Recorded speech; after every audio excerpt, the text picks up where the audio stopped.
अस्सलामुअलैकुम एवरीवन, कैसे हैं आप सब लोग। उम्मीद करती हूँ सब खैरियत से होंगे।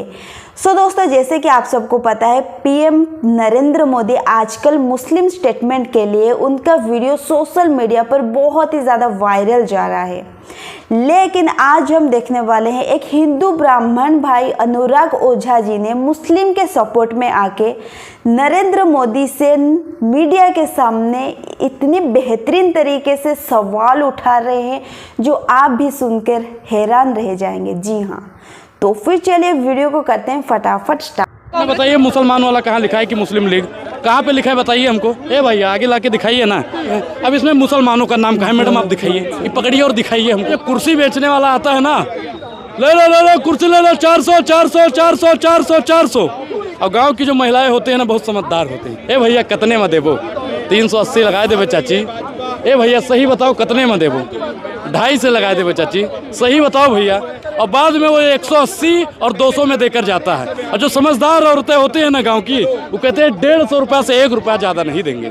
तो प्रधानमंत्री नरेंद्र मोदी जी 150 और 180 के बीच में न सिमट जाए तो कहना। नमस्कार, आप देख रहे थे जनता लाइव। मैं हूं आप साथ रवीना। ये मेरे पीछे जो भीड़ है, ये कांग्रेस के कार्यकर्ता हैं जो उसके खिलाफ सड़क पर उतरे हैं। जो पीएम मोदी की स्पीच वायरल हो रही है, उन्होंने जो बोला कि प्रधानमंत्री मनमोहन सिंह बोलते थे कि इस देश के संसाधनों पर सबसे पहला हक मुसलमानों का है, और इसी को आगे बढ़ाते हुए उन्होंने ये भी बोल दिया कि कांग्रेस के मैनिफेस्टो में ये सारी चीज़ें हैं कि वो सारा धन देश के लोगों में बांट देगी।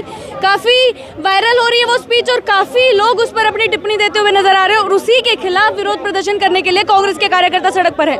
अनुराग ओझा जी हमारे साथ हैं, इसी प्रदर्शन में शामिल होने आए हैं। सामने बैरिकेडिंग आप देख सकते हैं, पुलिस फोर्स आप देख सकते हैं। ओझा जी, शुरुआत इसी से करेंगे, आप कैसे देख रहे हैं उस स्पीच को? देखिए मैडम, मोदी जी सबसे बड़ा झूठा प्रधानमंत्री है, जो मैं बार बार बोलता हूँ। मनमोहन जी ने कभी नहीं कहा कि देश के संसाधनों पर पहला अधिकार मुसलमानों का है। उन्होंने कई जातियों का नाम लिया। अब बताइए, मोदी जी कब कहने वाले हैं कि देश के तमाम संसाधनों पर सबसे पहला अधिकार अडानी और अंबानी का है? क्योंकि मोदी जी तो वही निजीकरण कर रहे हैं, मनमोहन जी ने तो कभी किया नहीं। ये सबसे झूठा और एक लाइन में कहा जाए तो बेशरम आदमी है। मैडम आप बताइए, मंगलसूत्र पे ही बात कर रहे थे। मोदी जी इतने निचले स्तर पर चले गए हैं कि उनको और मुद्दा नहीं दिखाई देता। मैं आपको कांग्रेस का मैनिफेस्टो पहले दिखा दूं, इसमें आप मुझे दिखाइएगा मैडम कि कहाँ पे लिखा हुआ है। मैनिफेस्टो साथ लेकर आए क्योंकि प्रधानमंत्री ने सीधा सीधा जिक्र किया था। बताइए, मुसलमान वाला कहाँ लिखा है कि मुस्लिम लीग कहाँ पे लिखा है, बताइए हमको। ए भाई आगे लाके दिखाइए ना। इसमें हिस्सेदारी की बात की गई है, ठीक, इसमें वरिष्ठ विकलांग लोगों की बात की गई है, इसमें महिला की भागीदारी की बात की गई है, युवा न्याय की बात की गई, शिक्षा की बात की गई है। हो सकता है शिक्षा की बात हो जाए तो मोदी जी भी पढ़ लिख लें। खेल की बात हो गई है, जैसा के लिए नारी न्याय की बात हुई है, सच्चाई के साथ में किसान न्याय की बात हुई है, झूठ बात कह के मछली पालन मछुआरों के लिए बात हुई है, श्रमिक न्याय के बारे में बात हुई है, संवैधानिक न्याय के बारे में बात हुई है, न्यायपालिका और मीडिया के बारे में बात हुई है। आप बताइए, भ्रष्टाचार के लिए बात हुई है। अब इसमें मुसलमानों का आर्थिक न्याय के बारे में बात हुई है। मुसलमानों का नाम कहाँ है इसमें? बेरोजगारी नौकरी की मांग के लिए न्याय की बात कर रहे हैं, उद्योग के लिए बात कर रहे हैं। आप बताइए मैडम, इसमें बुनियादी ढांचा के लिए बात कर रहे हैं। मैनिफेस्टो लेकर घूम रहे हैं आप साथ। इसमें राज्य न्याय की बात की गई। मुझे इसमें मुसलमानों का वो बताइए मैडम, ये फर्जी घुमाइए, इधर उधर की बात न कर। इसमें उत्तर पूर्वी राज्य की बात की गई है, रक्षा न्याय की बात की गई है। आप मुझे बताइए मैडम, इसमें आंतरिक सुरक्षा विदेश नीति की बात की गई है, पर्यावरण न्याय की बात की गई है, इसमें जल प्रबंधन एवं सुरक्षा की बात की गई है। निवेदन पूरा, और फिर सोनिया गांधी जी हैं। अब इसमें मुसलमानों का नाम कहाँ है मैडम, आप दिखाइए, ये पकड़िए और दिखाइए हमको। ये मैनिफेस्टो है ये लोग इन्होंने कहा है कि आज प्रदर्शन इसलिए किया जा रहा है कि ये इस मैनिफेस्टो को प्रधानमंत्री तक पहुंचाएं, ताकि ये लोग भी ये सवाल का जवाब पा पाएं कि जो उन्होंने बोला है उसका प्रूफ कहाँ है। हाँ मैडम दिखाइए ना, बिना प्रूफ का तो काम नहीं होता है। अब मैडम मैं तो दिखा रहा हूँ कि इसमें कहीं मुसलमानों का है ही नहीं। प्रधानमंत्री नरेंद्र मोदी जी की ये बौखलाहट है, साफ तौर से पता चलता है कि तानाशाह डर गया है।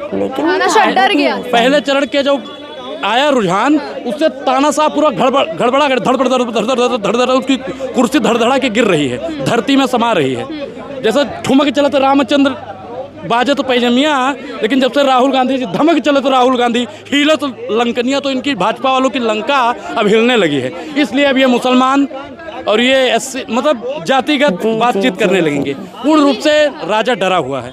यही सवाल उठता है सर कि जब हम चुनाव की बात करते हैं, हम बात करते हैं कि जनता का हित किस में होगा, जनता किस तरीके से। चीज बताइए कि 10 साल से ही हैं, इनको 10 साल में जनता ने इसलिए चुना था कि महंगाई कम करेंगे, बेरोजगारी कम करेंगे, भुखमरी कम करेंगे। लेकिन ये जब से आए हैं हिंदू मुसलमान, भारत पाकिस्तान, इसके अलावा इनके पास कोई मुद्दा नहीं है। अगर हिम्मत है तो इस मैनिफेस्टो में दिखाएं।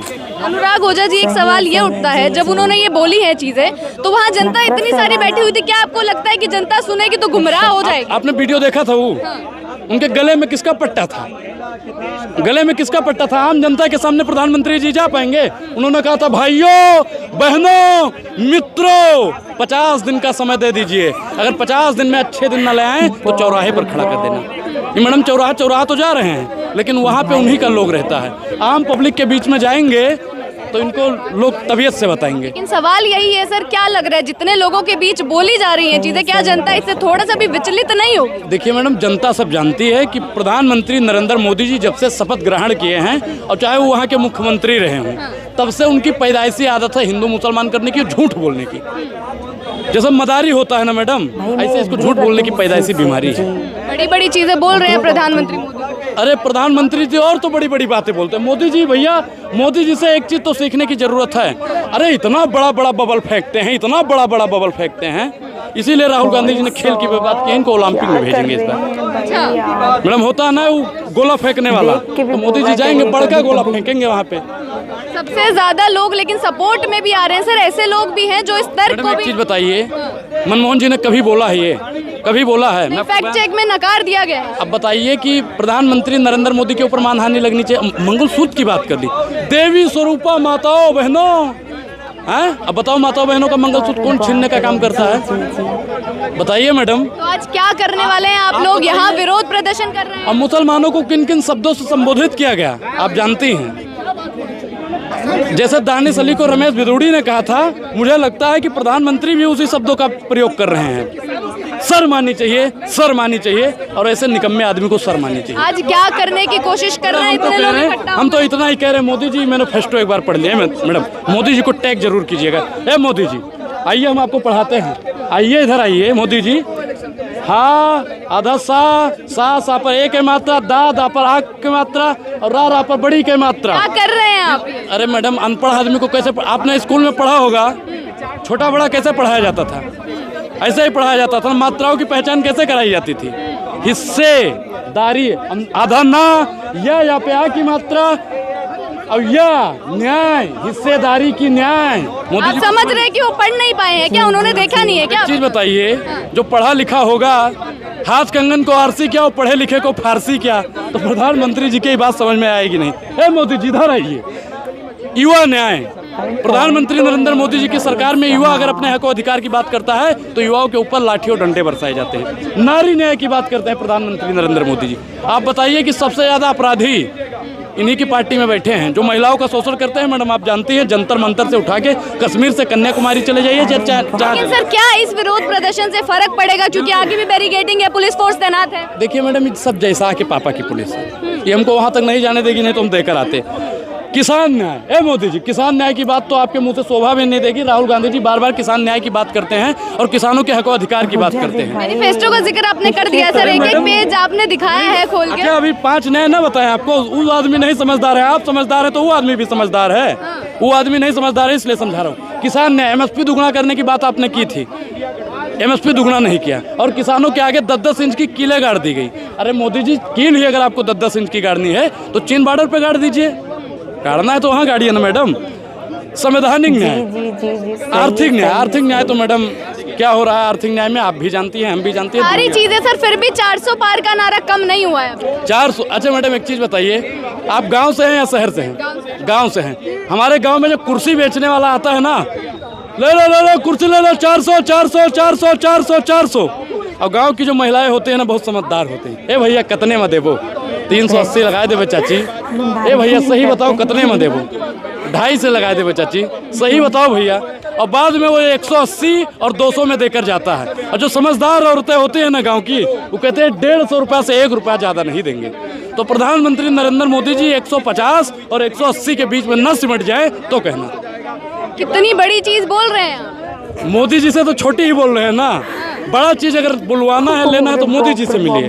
बहुत झूठा है, बड़का बड़का फेंकता है। तो आज यहाँ आगे जाएंगे, ऐसी बैरिकेडिंग लगी हुई है, पुलिस फोर्स भी तैनात है, मैनिफेस्टो देकर आने की कोशिश है। देखिए मैडम, सच है विपत्ति जब आती है कायर को दहलाती है, सूरमा नहीं विचलित होते, क्षण एक नहीं धीरज खोते, विघ्नों को गले लगाते हैं, कांटों पर राह बनाते हैं। तो बैरिकेडिंग है महाराज। एक और सवाल है सर, क्योंकि आप उस समाज से आ रहे हैं जिनको प्रभावित करने के लिए ऐसा बयान दिया गया, जिनको ये थोड़ा डर पैदा करने के लिए ऐसा बयान लोग बोल रहे हैं। हम भारत के ब्राह्मण हैं, भारत के हिंदू हैं, भाजपा के ना ब्राह्मण है ना भाजपा के हिंदू हैं। मतलब आपको ये बयान गलत लगा है? बिल्कुल गलत है मैडम। एक बताइए, एक विशेष धर्म को, एक विशेष चीज को टारगेट करना। और अभी यहाँ का संजीव बालियान, मुजफ्फरनगर का जो सांसद है, वो कहा ब्राह्मणवाद मुर्दाबाद। तो इनके भाजपा वाले लोग किसी के सगे नहीं हैं।